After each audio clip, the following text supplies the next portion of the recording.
Thank you, Chairman. Mr. Lew, welcome. Good to be with you. We're glad you're here. I know that back in 1986, you sat next to Tip O'Neill back when he and Ronald Reagan were working on the '86 Tax Act, and I was wondering what advice you might give maybe the next administration in terms of how the Speaker and how the President could work on the compromises that would get us to a result, in my view, like that one. I think you're somewhat optimistic about the consequences of the economic growth that we saw after the '86 Act as well. So I wanted just to speak for a second to this issue you mentioned about this bipartisan widespread agreement that our current business tax rate is stifling economic growth and that it is making us uncompetitive.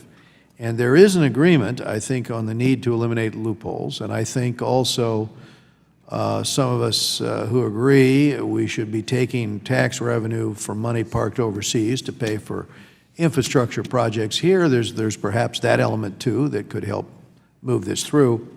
There seems to be some disagreement on whether to include small businesses that file on the individual side, to include the pass-through companies. And I've followed your thinking through the years. I know early on you thought it should all be done at once, and last month I think you mentioned it needed to be broken up in terms of how it was handled.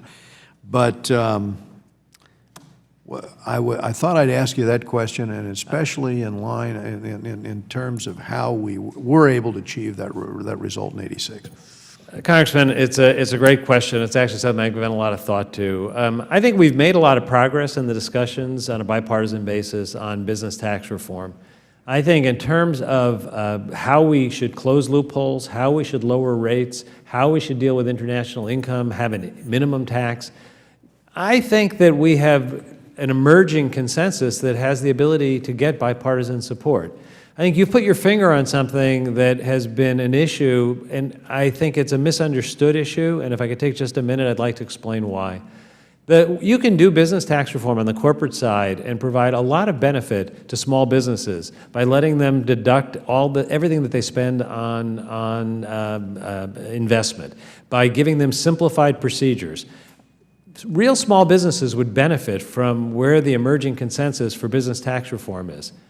The institutions that wouldn't, the businesses that wouldn't benefit are not small businesses. They're LLCs that organized after the last tax reforms to go from being corporations to being pass-throughs. It's interstate pipeline companies. It's large financial firms like hedge funds. I think that if we look at the impact on real small businesses, we can get there. And I hope that we can break apart where the impact of individual rates really falls. It doesn't fall on the small neighborhood business. I mean, it's falling on these very large firms. And I think it would be a shame if that were to be an obstacle to cleaning up a business tax code that's profoundly broken. It's causing terrible consequences. We see the European Commission now reaching into our tax base with state aid fines.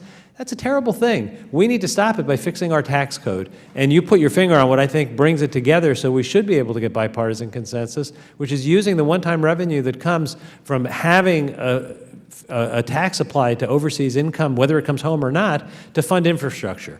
That's one-time revenue. It's a perfect use for one-time revenue. Let me ask you another question, too, and that's on the intersection of domestic and international regulations in the area of the Financial Stability Board. I'm concerned that U.S. regulators, at least in part, rely on FSB determinations, yet FSB is not subject to the procedural due process. So I think we have an interest here in starting with FSOC rather than starting at the other end with the European Swiss-based FSB, where we end up without notice and comment or prohibitions on arbitrary and capricious actions, and then we work to accommodate the Europeans rather than the other way around.